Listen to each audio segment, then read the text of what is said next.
मोहित भाई, आजकल एक नया नारा चल रहा है कि राम नाम की लूट है, लूट सके तो लूट।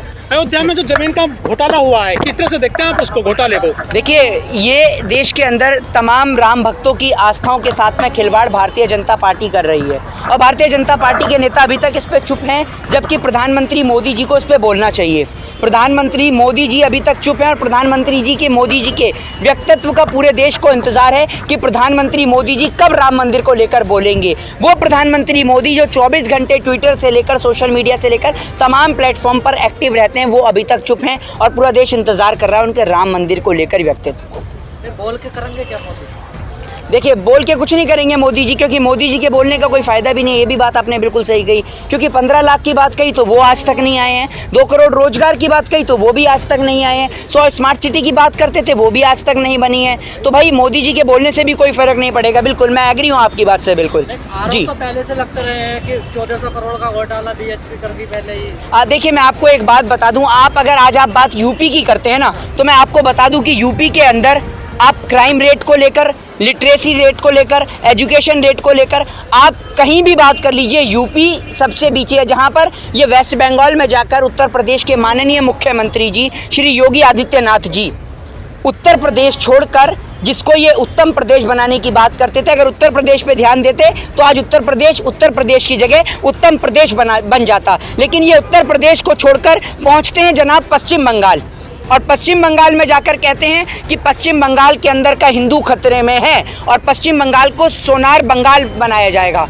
सोनार बंगाल, एक मिनट रुकिए आप जी, मैं आज आपको बता देता हूं कि आप अगर अपराध के मामले में बात करें तो यूपी सबसे आगे है। डीडब्ल्यू के अनुसार 22/10/2019 को ये रिपोर्ट जारी करी गई। एनसीआरबी के मुताबिक यूपी में महिलाओं के खिलाफ अपराध 2016 से 2019 तक 20% वृद्धि हुई। यूपी में 2017 के अंदर महिलाओं के खिलाफ अपराध में 56,011 मामले दर्ज हुए, जिसके बाद 2018 में ये मामले बढ़कर 59,445 हो गए। तो ये यूपी का क्राइम रेट है। तो आप अगर बात करें तो इस मामले में वृद्धि कम नहीं हुई है और बढ़ती गई है। 2019 की बात कर लें तो इसके अंदर अगर आप देखें तो इसमें और भी वृद्धि आपको देखने को मिलेगी। और अगर आप बात कर लें उत्तर प्रदेश के अंदर पुलिस प्रशासन की, तो उत्तर प्रदेश के अंदर पुलिस प्रशासन के पास हेलमेट भी नहीं है। ये सब आपने तस्वीरें देखी होंगी कि उत्तर प्रदेश की पुलिस को सर पे स्टूल लगाना पड़ता है, स्टूल लगाती है उत्तर प्रदेश की पुलिस। और ऐसी स्थिति में शासन प्रशासन अपने ऊपर अपनी गलती को एक्सेप्ट करने के बजाय उन पुलिस इंस्पेक्टरों को सस्पेंड करने का काम उत्तर प्रदेश की शासन व्यवस्था करती है। और आप बात करें अगर उत्तर प्रदेश के अंदर, तो उत्तर प्रदेश के अंदर अगर आप एजुकेशन रेट की बात कर लें तो आप एजुकेशन रेट देख लीजिए।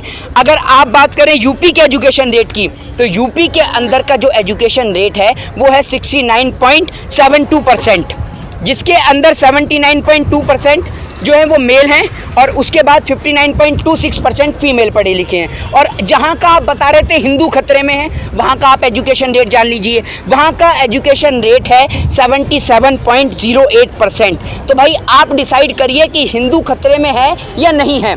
लेकिन हिंदुओं के बच्चों की पढ़ाई ज़रूर खतरे में है, क्योंकि अगर पढ़ेगा इंडिया तो इन भाजपा के गवारों से सवाल पूछेगा इंडिया, और इनके गवार नेताओं के पास उन सवालों का कोई कथित जवाब नहीं होता, कोई लॉजिकली इनके पास जवाब नहीं होता। अभी आपने संबित पात्रा के पास तो हर एक मुद्दे का जवाब है। उनसे आप ये पूछिए कि जो अभी हीरो की खुदाई के लिए उस बक्सवा जंगल को काटा जा रहा है, वो क्यों काटा जा रहा है?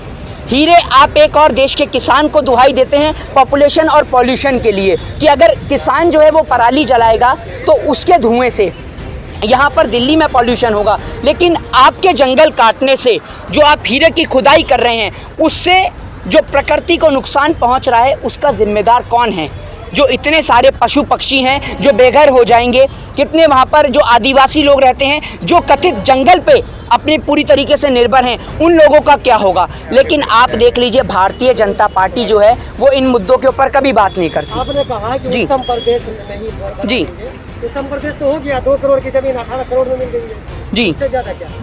देखिए, तो वो ऐसा उत्तम प्रदेश हमें नहीं चाहिए ना। ऐसा उत्तम प्रदेश आप लोगों को पसंद होगा, लेकिन ऐसा उत्तम प्रदेश हमें भी कभी भी पसंद नहीं है। हमें एक ऐसा प्रदेश पसंद है, और आज भी इस देश का दुर्भाग्य है कि 21वीं सदी के भारत में इस 21st सेंचुरी के हिंदुस्तान के अंदर आज भी हमारे देश के नेता, हमारे देश के पॉलिटिशियन लीडर बात करते हैं हिंदू, मुस्लिम, सिख, ईसाई की। और हमें इसी बात का दर्द है कि क्यों इस देश के अंदर हिंदुस्तानी के ऊपर बात नहीं होती। और आज भी इस देश के अंदर जो आपने देखा, और सबसे बड़ी बात, आप जिस यूपी की बात करते हैं ना, उत्तर प्रदेश की, सुन लीजिए जनाब, आप ही को बता रहा हूँ, जिस उत्तर प्रदेश की आप बात करते हैं ना, उसी उत्तर प्रदेश की ये रिपोर्ट है कि जब इस उत्तर प्रदेश के अंदर एक सफाई कर्मचारी की जॉब के लिए वो निकलती हैं, वैकेंसियाँ निकलती हैं, तो उसके अंदर 60% प्लस PhD होल्डर फॉर्म्स भरते हैं और उनका कुछ भी नहीं होता। तो आप सोचिए, जो PhD होल्डर जैसे व्यक्ति जो वहाँ पर सफाई कर्मचारी की नौकरी के लिए लगते हैं, तो आप सोच लीजिए कि हमारा देश आज कितने पीछे जा रहा है। हमें ऐसा उत्तर प्रदेश नहीं चाहिए जिस उत्तर प्रदेश में दिन रात आपराधिक घटनाएं हों, जिस उत्तर प्रदेश में ना महिलाएं सुरक्षित हों, जिस उत्तर प्रदेश के अंदर ना इस देश का जवान सुरक्षित हो, जिस उत्तर प्रदेश का किसान बॉर्डरों पर धरना दे रहा हो और वहाँ के उत्तर प्रदेश के मालिक, वहाँ के CM बंगाल में जाकर इलेक्शन कैंपेनिंग करे। तो भैया ऐसे उत्तर प्रदेश के CM से हम हाथ जोड़ते हैं। मोहित जी, 2014 में चुनाव लड़ा था मोदी जी ने, तो बाकायदा कहा था कि विदेश में जो काला धन है स्विस बैंक में, हम उसको अपने यहाँ लाएंगे और हर व्यक्ति के खाते में 15-15 लाख रुपए आ जाएगा। लेकिन आज की डेट में स्विस बैंक में भारतीयों का काला धन और भी ज्यादा हो गया है। क्या मोदी जी ने जो भाषण दिया था वो सिर्फ एक सगुफा था? देखिए, मोदी जी की अगर आप बात करते हैं तो मोदी जी की आपको एक बात बता दूं, मोदी जी के संसदीय क्षेत्र से शुरुआत करते हैं। मोदी जी के संसदीय क्षेत्र बनारस। आज आपको मोदी जी के संसदीय क्षेत्र बनारस जाने के लिए वहां पर आपको पानी में तैर के जाना पड़ेगा, क्योंकि मोदी जी के संसदीय क्षेत्र बनारस में अगर 4 बाल्टी पानी की गिर जाए तो वहां पर बाढ़ आ जाती है। ये हालत मोदी जी के संसदीय क्षेत्र की है। ठीक है, दूसरी बात, मोदी जी के आप कितने वादों की आप बात करेंगे? मोदी जी, प्रधानमंत्री मोदी अगर बंगाल पहुंचते हैं तो वहां पर वेस्ट बंगाल को सोनार बंगाल बनाने की बात करते हैं। अगर किसान के बीच में जाते हैं तो किसान की बेहतरी की बात करते हैं। एक बात आप मुझे बताइए, आज देश के अंदर कितने % युवा बेरोजगार घूम रहा है? आज देश के अंदर कई हज़ार लोग सिर्फ भुखमरी के कारण मर रहे हैं। आज भी इस देश के अंदर भुखमरी इतनी ज़्यादा बढ़ चुकी है, पॉल्यूशन और पॉपुलेशन दोनों ही बड़ी समस्या हो चुकी हैं। और अगर हीरे किसके काम आते हैं आप मुझे बताइए? हीरे आपके गले में नहीं है, मेरे गले में नहीं है, इस देश के किसान खड़े हैं इनके गले में नहीं है। आपको हीरे अगर नज़र आएंगे तो बिजनेसमैनों के गले में। तो उन बिजनेसमैन के खातिर इस देश को पहले भी बेचा गया और आज भी बेचा गया। अगर आप अंग्रेज़ों की बात करें तो फ़र्क सिर्फ इतना सा है कि अंग्रेज़ों के टाइम पे एक चीज़ लिखी रहती थी कि dogs and Indians are not allowed. अब इसकी जगह पर इन लोगों ने कर दिया है कि गरीब Indians, poor Indians are not allowed. मतलब आज इस देश के अंदर गरीब हिंदुस्तानियों के ऊपर जो ये पूंजीवाद और साम्राज्यवाद की सरकार जो जुल्म कर रही है, इस जुल्म के खिलाफ हमें और आपको मिलजुल कर आवाज़ उठानी होगी। और आप समझते हैं कि हम सत्ताधारी सरकार से डर जाएंगे, तो ये आपकी एक गलतफहमी है। हम सत्ताधारी सरकार से और सत्ता पक्ष में बैठी सरकार से हरगिज़ नहीं डरते, क्योंकि हमें इस बात का फ़र्क नहीं पड़ता कि आज मौजूदा सरकार किसकी है। हम इस देश के अंदर भगत सिंह की आइडियोलॉजी को फॉलो करते हैं। हम कॉन्स्टिट्यूशन पढ़ते हैं तो बाबा साहब भीमराव अंबेडकर का, समझ रहे हैं, और वो कॉन्स्टिट्यूशन हमें आज़ादी देता है, राइट टू स्पीच और राइट टू फ्रीडम की, और जिसके तहत हमारा फ़र्ज़ है कि अगर इस देश में कुछ गलत हो रहा है तो हम उस अन्याय के खिलाफ आवाज़ उठाएं। और हम इसमें कास्ट, रिलीजन और जाति को नहीं तराशते, हम सिर्फ इसमें हिंदुस्तानी को तराशते हैं।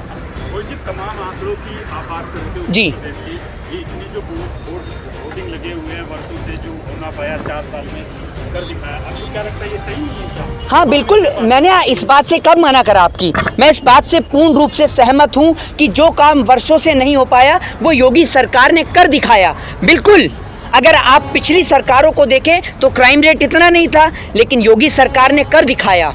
इतनी ज़्यादा एजुकेशन को लेकर इतनी ज़्यादा लिटरेसी रेट कभी कम नहीं था, लेकिन योगी सरकार ने कर दिखाया।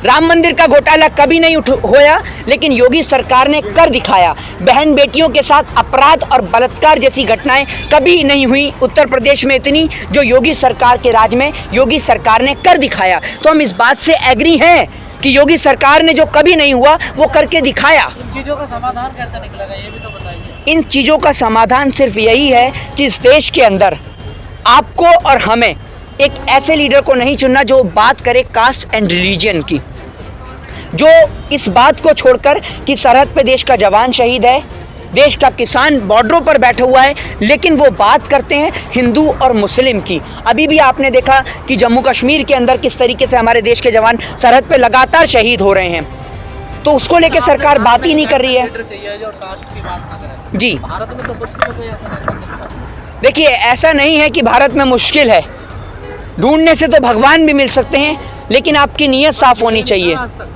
नहीं, मिल जाएंगे वो भी। जब इस देश के नेता आपको भगवान की जाति बता देते हैं, तो आपको भगवान को ढूंढने की जरूरत कहाँ से है? जिस उत्तर प्रदेश की भूमि पे आप खड़े हैं, इसी उत्तर प्रदेश के बहुमुखी सीएम योगी आदित्यनाथ जी, जो छत्तीसगढ़ में जाकर भी हनुमान जी की जाति बताते हैं और तमाम जगहों पर जाकर हनुमान जी की जाति बताते हैं, कहीं वो उन्हें दलित बताते हैं तो कहीं वो उन्हें आदिवासी बताते हैं। जिन्हें अपनी कास्ट और रिलीजन का नहीं पता, वो आपकी हमारी जाति को छोड़कर आज वो भगवान की भी जाति बताते हैं। तो भैया ऐसे सीएम से हाथ जुड़वाए। कोई चेहरा है आपकी नज़र में?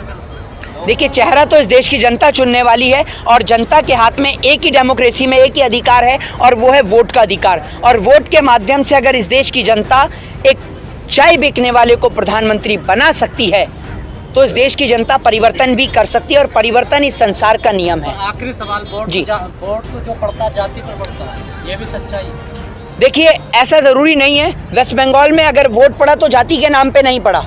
वेस्ट बंगाल का वोट पड़ा देश के किसान के नाम पर, बेरोजगारी के नाम पर, महंगाई के नाम पर, इस देश के अंदर यंगस्टर्स के नाम पर वोट पड़ा और जो किसान जो यहाँ से वहाँ गया उसके नाम पर वोट पड़ा। तो अब की बार मुझे लगता है कि यूपी के अंदर वोट जो पड़ेगा वो कास्ट और रिलीजन के नाम पर नहीं, सिर्फ इस देश के किसान के नाम पर पड़ेगा, इस देश के यंगस्टर्स के नाम पे पड़ेगा। जय हिंद, जय भारत, वंदे मातरम। जी, बाबा रामदेव और अन्ना हजारे बोलते थे कि काला धन आएगा तो स्विस बैंक से काला धन वापस आएंगे, मोदी जी आएंगे, तो आपका क्या कहना है? देखिए, ये सवाल का जवाब बाबा रामदेव और अन्ना हजारे आपको दे सकते हैं। और बाबा रामदेव के पास मुझे लगता है कि जो विदेश से काला धन आया, वो सारा जो धन है इन्हीं लोगों ने डिवाइड कर लिया। तभी तो आज बाबा रामदेव की इतनी बड़ी कंपनी चल रही है, पतंजलि। बताइए ना, इस पूरा देश जानना चाहता है कि पतंजलि में इतना पैसा कहाँ से आया और आपको सपोर्ट करने वाला कौन है। अन्ना हजारे के पास कहाँ से पैसा आता है, उनको सपोर्ट करने वाला कौन है, ये पूरा देश जानना चाहता है। बताइए आप। अर्थव्यवस्था डूबी पड़ी है हमारे देश की, बेरोजगारी के टूट गए हैं सारे रिकॉर्ड। सरकार कहती है कि नए नोट छापेंगे तो ये अर्थव्यवस्था पटरी पर आ जाएगी।